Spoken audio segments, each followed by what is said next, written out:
Ito nga pala yung sa kabundukan ng dating mga old Taiwanese.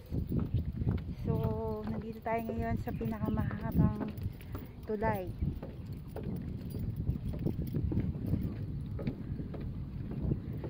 Kasi today is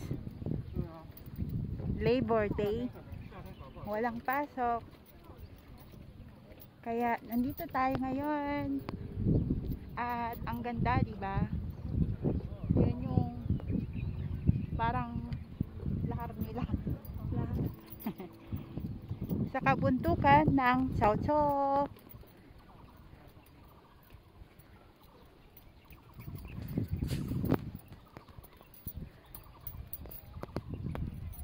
Ngayon ay makulimlim, kaya yung place ay medyo maulap.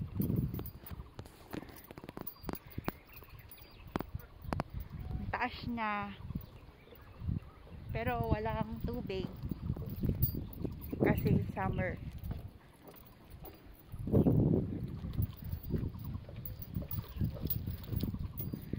Ganda ng daan, napakatibay, bakal siya.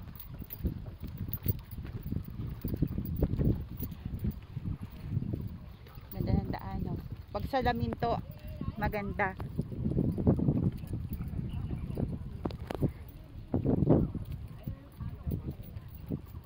Tapos asok ba yung old na tulay nila. Ayun yung daanan doon sa kabila. So layo na ng nilagan natin pagsalamin to. Napakaganda. Kitang kita sana sa baba. Tibay.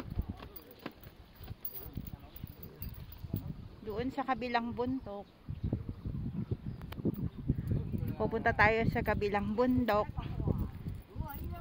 Ito yung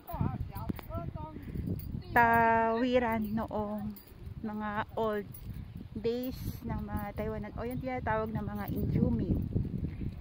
Dito sila, ayan, hindi natin maintindihan ang mga ano nila.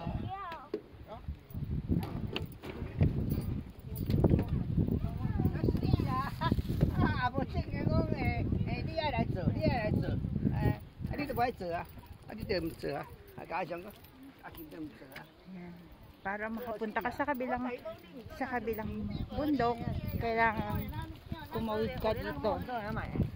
Dito mo mapapatunayan kung malakas yung tuhod mo.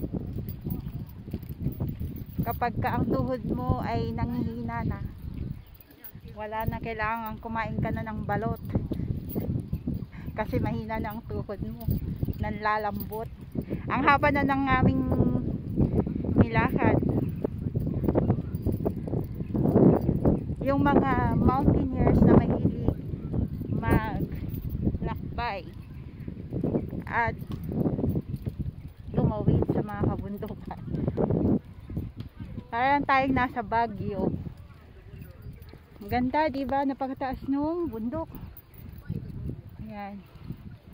Kasi nature lover talaga ako. Kaya gustong gusto ko ng mga bundok, yung mga green. Kasi masarap sa pakiramdam.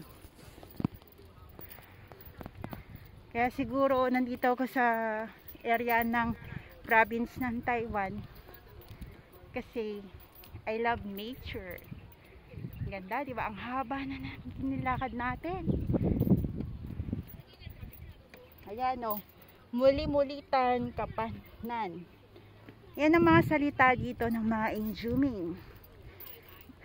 Kaya sila minsan, yung ibang Injuming, marunong silang mag-English kasi ang salita nila is mga letter din ng English. Ang ganda, diba? Taas ng bundok. Ay, hinihingal na ako. Ilang calories na yung na-burn. Ayan. Palik Maru Chamulat.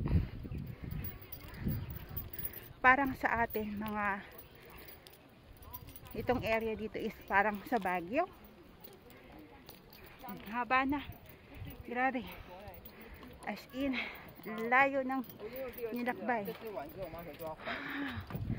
my God, pero ang ganda.